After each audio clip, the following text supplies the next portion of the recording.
Welcome to Mom on Purpose, where it's all about helping moms overcome challenges and live their best lives. My hope is by being here, you're more inspired to become the mom you were made to be. I'm Natalie, your host, a wife, boy mom, dog mama, Chicagoan, and former lawyer turned professionally certified coach. If you're here to grow, I can help. Let's go.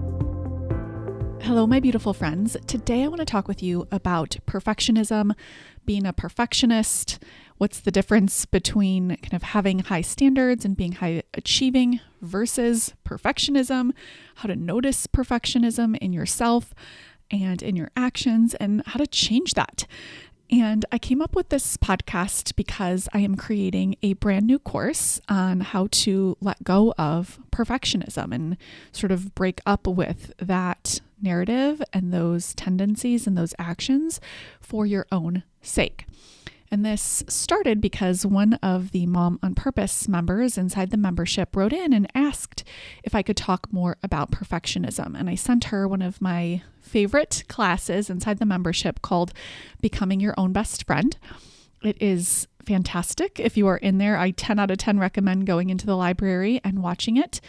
And that, in combination with this podcast and the upcoming class on letting go of perfectionism, I think will really provide all the perfectionist tools that will help you create the change that you're looking for. So the question that she wrote in with says, "Hi, Natalie, I'm wondering if you could talk more about perfectionism. What is it rooted in? Where would one start to overcome this personality tendency? Do you have any classes in the library or archives or podcast that cover this topic already? Thank you."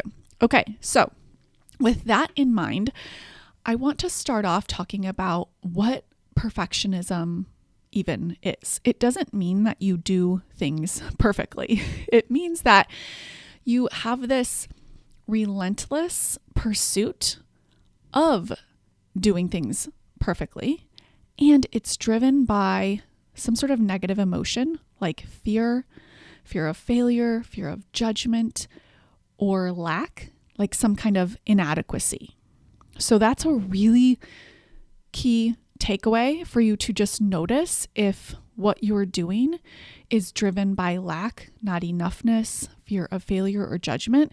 It's likely that you're thinking that doing the thing will complete you in some way, will make you good enough. And that, of course, isn't true, and we'll talk about that. But just noticing what perfectionism is, I think, can be more than half of solving for it, because if you don't know what it is, you're just going to keep repeating that pattern. And by noticing it, you can say, okay, wait, this is not helpful. When you are taking action from perfectionism, you will likely have negative emotions like anxiety, fear, and this sense of nothing ever being enough. Like whatever you're doing, it's just not enough. And you're not only thinking it's not enough, but you're making it mean something negative about you. I want to contrast this with having high standards of excellence. So I am someone who holds really high standards for myself in my life and in my business. And I like that. But I think that if we only address perfectionism in terms of letting things go and taking it easy and not doing more, then that might deter some of you high achievers from it, because you might be thinking, okay, so I'm just not supposed to have high standards for myself. Like, I don't understand that. I don't like that. I want to have high standards. So I want to provide a contrast between perfectionism and high standards so that it's really clear the difference and can be a helpful framework for you to use in your everyday life. So high standards, having a high standard of excellence, means that you are committed to doing your best, focusing on growth, and striving for high quality. The motivation is expansive and abundant. The feelings are expansive and abundant. So it's coming from a place of enoughness. If something doesn't work out, you adapt and you make changes and you try again. Contrast that with perfectionism. When something doesn't work out, you make it mean something about you and your worth. And any mistake or failure feels like personal attack. It feels like something is wrong with you. So it's a really quick telltale sign of perfectionism versus having a high standard of excellence.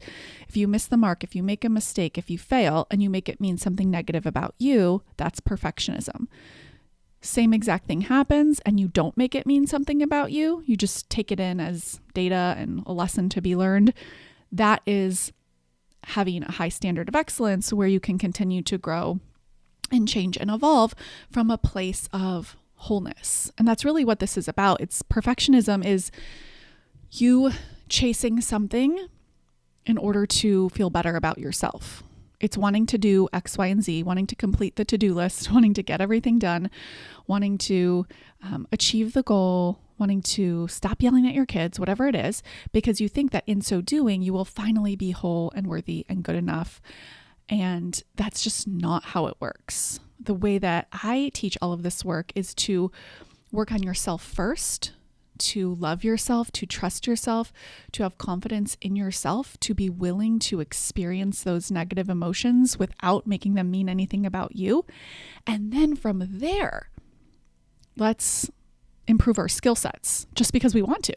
Let's set and achieve big goals just because we want to, not because we then are somehow better or more worthy.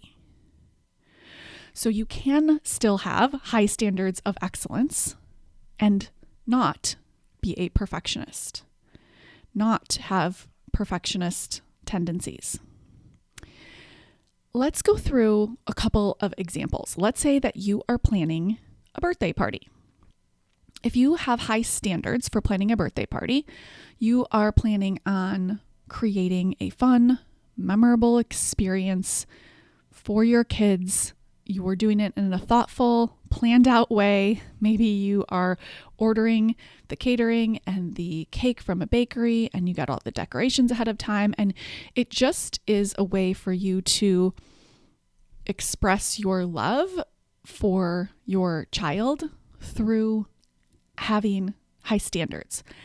Contrast this with obsessively coordinating every detail, from the party favors to, the Instagram balloon designs that you're trying to mimic, to feeling like a complete failure if something doesn't go as planned, if someone doesn't have a good time, if one of the letters in the happy birthday banner balloon gets popped, and you make it mean something really negative about yourself, and you struggle to have a good time.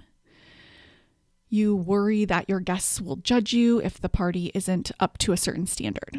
So do you see how in this example, it's like you can have some of the same actions, like the same balloon arch, but from a very different motivation.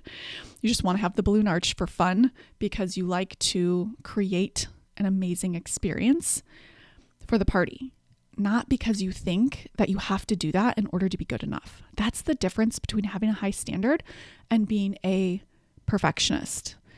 Let's take another example. Let's say you are communicating with your spouse.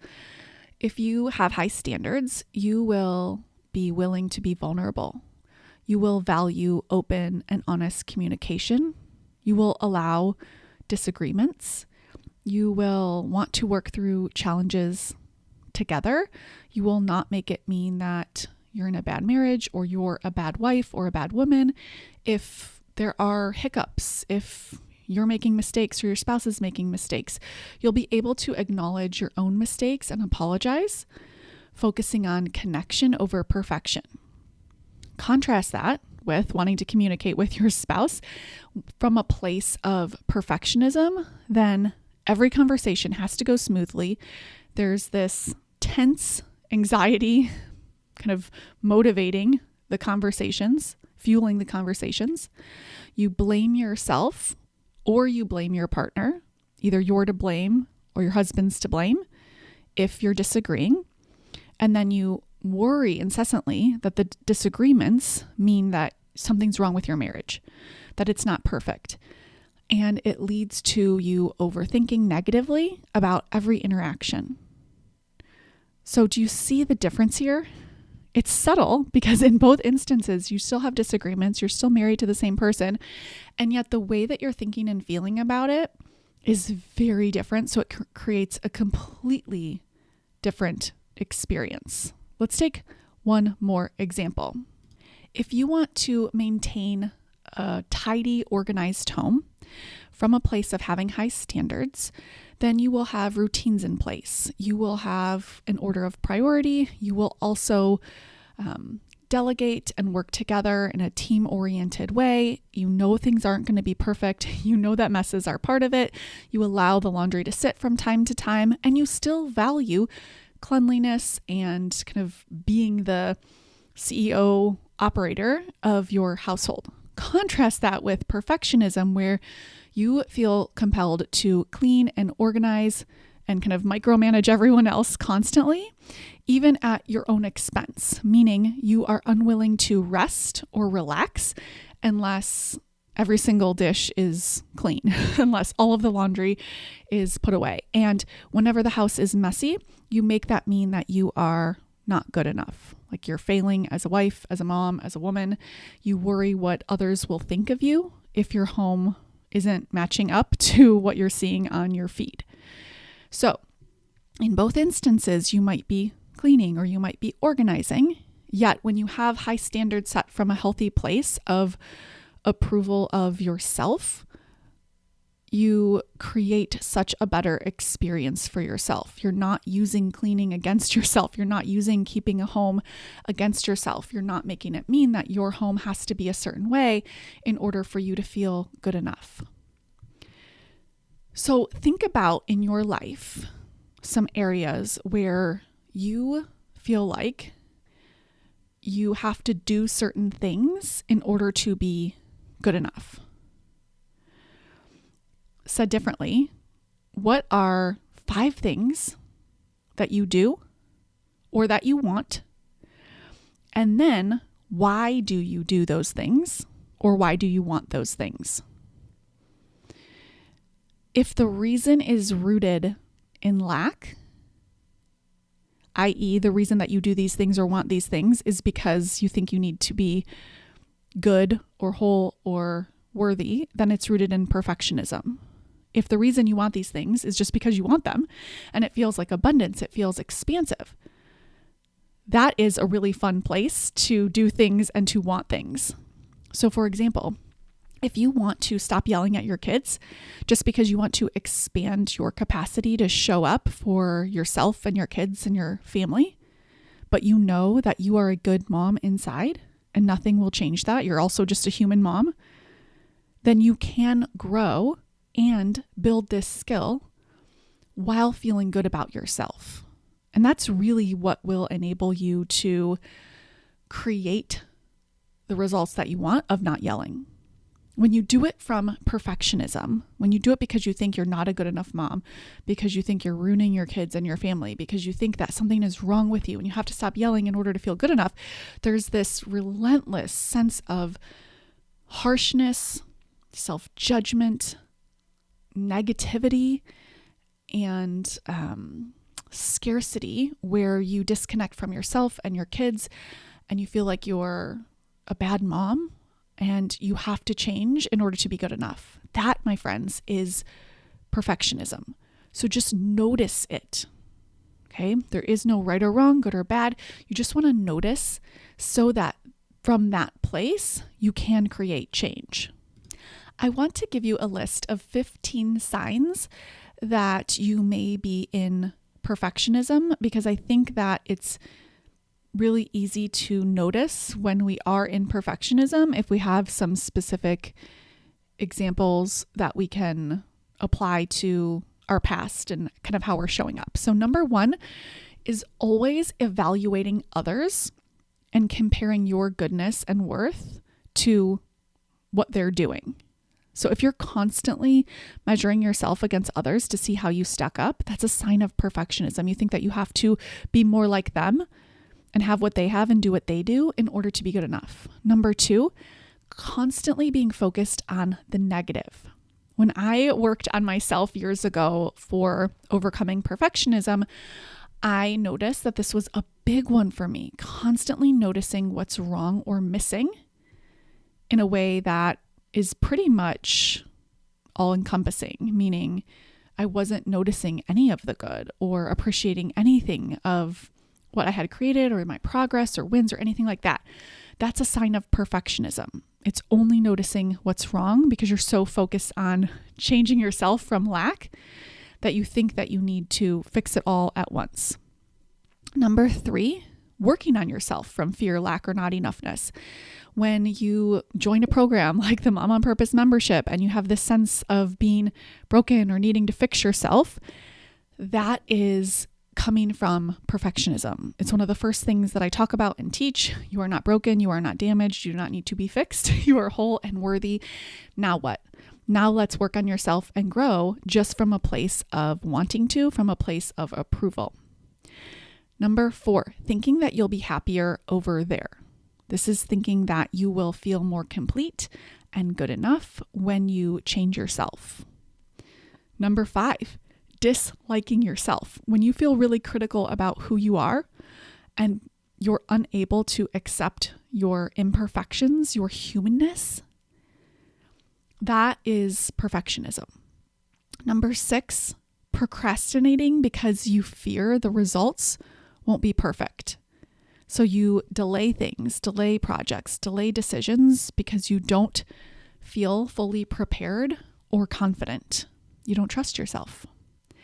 Number 7, feeling guilt or shame about taking breaks or resting. This is such a big one for my clients. I often say, if you want to give a high achiever or a type A woman a goal, tell her to take a nap in the middle of a Monday. That is the work. She could knock out a to-do list like no one's business, but can she take a nap in the middle of the Monday? I don't know, right? That's the work for all of us who kind of identify or have worked on perfectionism in the past, coming from being more type A and being in that masculine energy and wanting to go and do. There's this sense of equating productivity with worth and seeing downtime as unearned or lazy. So you think, okay, well, to be a good enough woman, wife, or mom, I need to do more. And then when I'm done with doing all the things, then I've earned my rest. And if I rest ahead of that, that's lazy. Okay, that is such flawed thinking that is so detrimental to your own well-being. Number 8, when you beat yourself up for small mistakes, meaning you're obsessing over every error, every misstep, no matter how insignificant. The work is to love yourself, to allow yourself to be human. You can still learn from your mistakes. It's not that there's apathy towards your mistakes. But I find that for most of my clients on the continuum, on the spectrum of being really critical versus being apathetic, most of my clients are being really harsh and critical about their own mistakes. What we want to get to is approving of ourselves in our humanness and our mistakes and deciding from there who we want to be, how we want to change, just because we love ourselves, not because something is wrong with us. Number 9, seeking constant validation from others. If you rely on praise or approval to feel good about yourself, this is something that I definitely recommend working on. I think we all like to be approved of or praised by others, but how much of that is something you are striving for?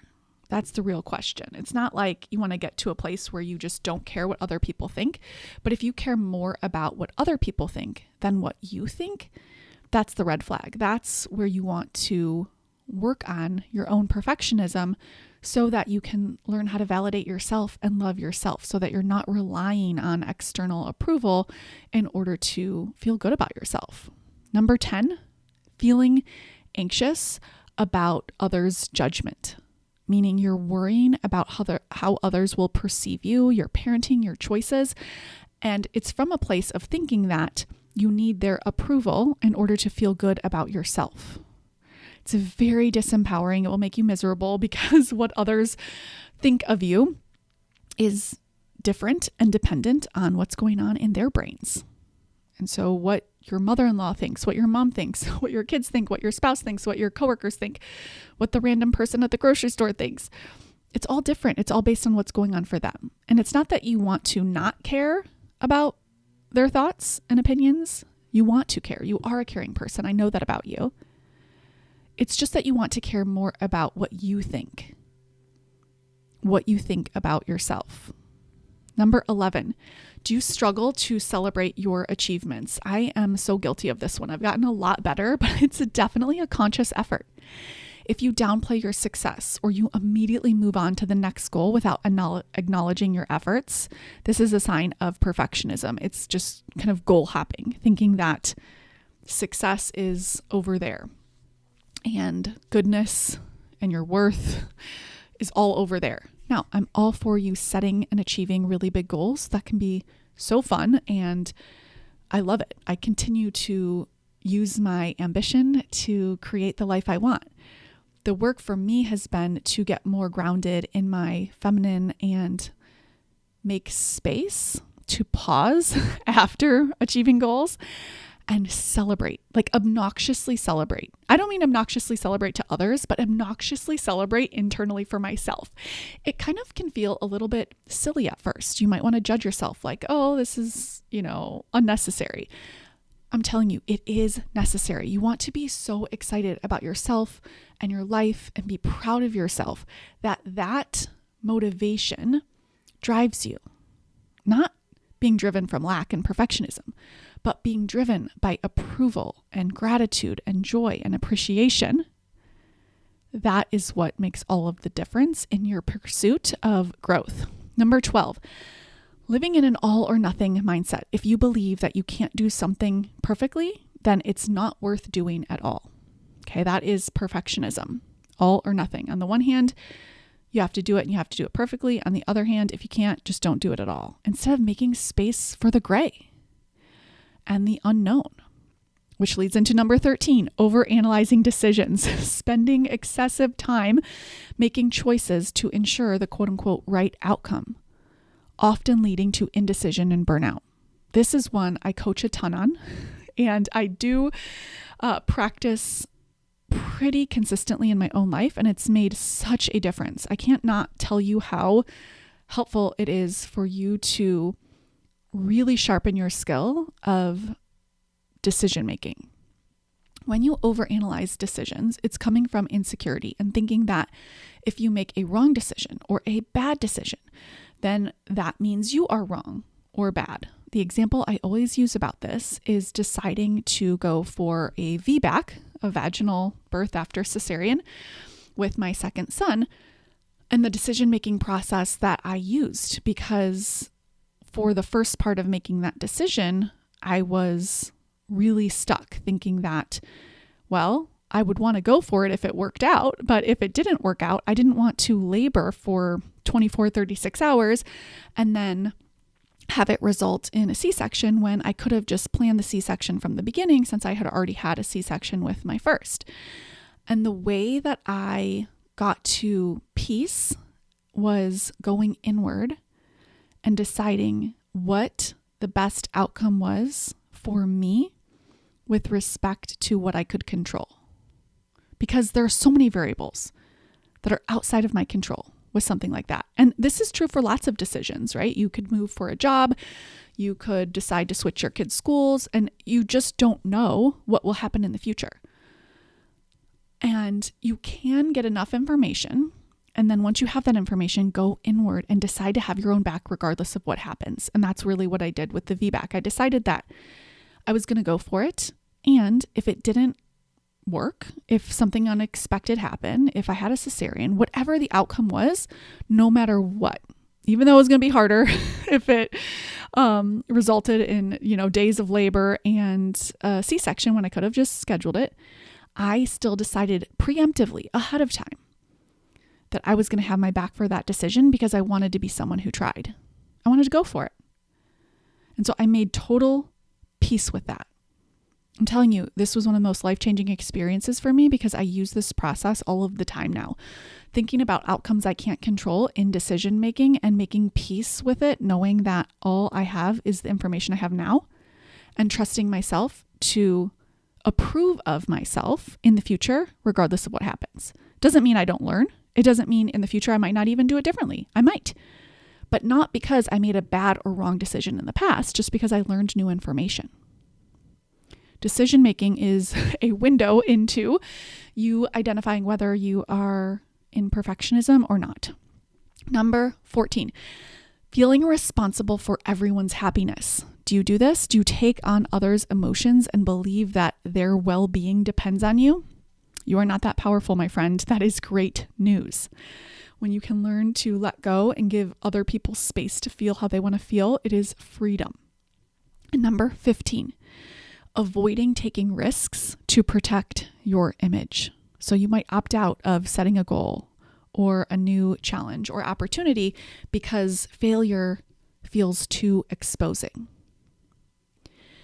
So those are 15 signs you're in perfectionism. Notice them, think about them, what comes up for you in your life. And now I want to switch into what you can do to shift out of perfectionism. One of my favorite tools is labels. The way you label yourself creates your identity. So if I say I am healthy and I genuinely believe that about myself, then I'm going to take actions that align with that. If I believe I am unhealthy, I'm going to take actions that genuinely align with that. So the first order of business, even if you identify with all 15 of these signs of perfectionism, is for you to stop labeling yourself as a perfectionist. When you take on an identity, there is no choice but to live out that identity. So you might be thinking, okay, well then what do I do? I'm noticing that I'm taking these actions that are aligned with perfectionism. How do I make sense of that without using it as an identity? And the way that you do that is you use the information to bring more awareness to your actions and the way that you are being. But you don't use it as a limiting belief. So if you say, I am a perfectionist, you've now taken the information, made it a label and an identity, and it's now going to be a limiting belief that you have to be this way.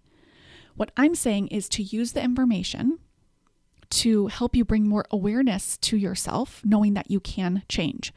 So instead of, I am a perfectionist, start saying, I notice I have perfectionist tendencies.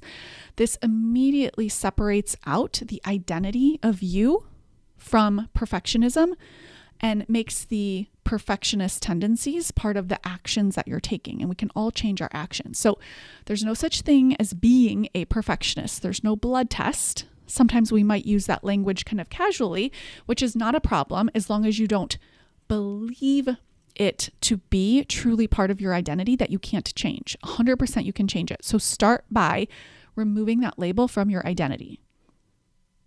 I am working on overcoming perfectionist tendencies. I notice a lot of perfectionism in my actions from the past, and I'm working on changing that.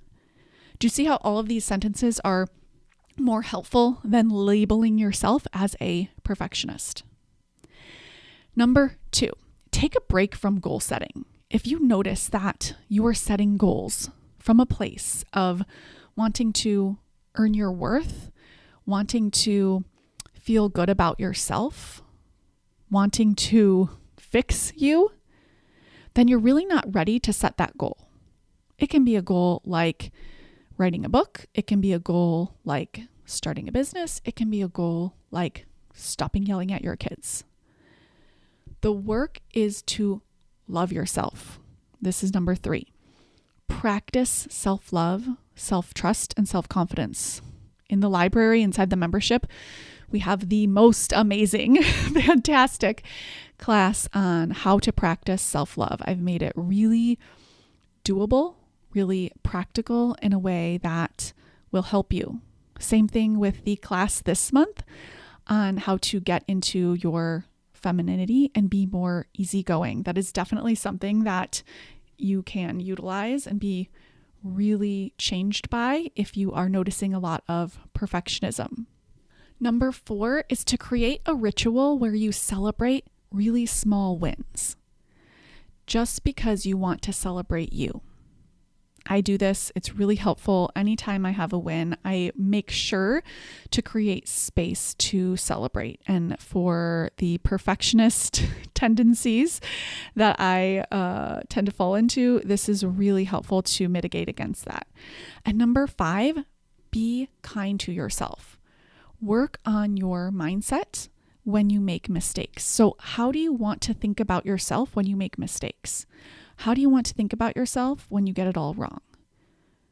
So for example, let's take yelling at your kids. Let's say you yell at your kids. You probably don't want to think, I'm so glad I yelled at my kids. But what we tend to do is go to the opposite extreme and beat ourselves up and try to punish ourselves.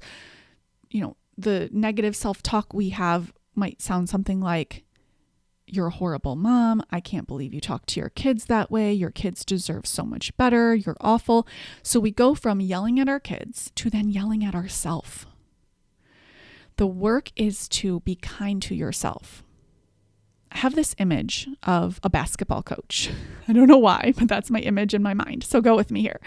The basketball coach is not a coach who is really mean and harsh and critical and says, why can't you make that basket? You're awful. Why can't you be a better dribbler and a better teammate? You're terrible. Okay. That would not be a great basketball coach to be on a team for. Conversely, though, I wouldn't want to be on a team with a basketball coach who said, oh, don't worry about it. Whether you practice or not doesn't really matter. It's totally fine. Your dribbling will get better. You're fine. Don't, change anything. Two opposite extremes, one rooted in being really harsh and critical, and the other kind of rooted in, let's say, like apathy and almost this like ignorance and lack of paying attention. In the middle is the strong, confident, loving, connected, motivating, gentle basketball coach who says, hey, what's going on here? You are a great player. I know you have what it takes. Be easy on yourself with the misses, with the air balls, with whatever is going on. And also, let's work on these skills. Let's practice XYZ more. Let's get to the free throw line and make some baskets. Let's practice. Do you see how with a coach like that, you love yourself first and you want to improve on the skill? That is how you can be towards yourself, that inner coach, with whatever you are doing or setting out to change or achieve. So if you want to stop yelling at your kids, if you yell at your kids, you genuinely reflect. You're kind to yourself. You're gentle with yourself. You don't yell at yourself, but you're also not apathetic and dismissive. You repair with yourself. You repair with your kids. You love yourself. And from that place of wholeness and worthiness, then you work on the skill of changing your mindset, changing how you're thinking and feeling in the moment, processing emotions, right? These are all skills that we're working on. I have an entire how to stop yelling at your kids class inside the membership. Not the point here. The point is that for all goals, for all things that we're doing and working on, it's skills that we want to learn. And the motivation for learning those skills matters. If you are motivated by lack and from not enoughness, you will try to outrun yourself. You will self-sabotage. You will beat yourself up. It will feel terrible. That is perfectionism. Conversely, when you are motivated by love, by connection, by inspiration, by expansion, that is healthy. That is good for your well-being. So my friends, overcoming perfectionism is a worthwhile goal, is a worthwhile transformation, because it will bleed over into all of the goals that you set, whether it's a weight loss goal, whether it's working on stop yelling, whether it's not really a goal, but more about how you navigate your everyday life. so that you want to take care of your home because that's what you want to do. And you want to rest because that's who you want to be, not because you think you need to earn any of it. The ripple effect of working on perfectionism is incredible. It will change you, and therefore it will change the way you relate to your kids, to your husband, to your friends and family, to your colleagues in such a better way. I invite you to join me inside the Mom on Purpose membership to get more support, accountability, and tools to help you overcome perfectionism once and for all. Take care, my friends. I will talk with you next week. Thank you for being here and listening. Now head on over to momonpurpose.com/coaching to learn more about the Mom on Purpose membership, where we take all of this work to the next level.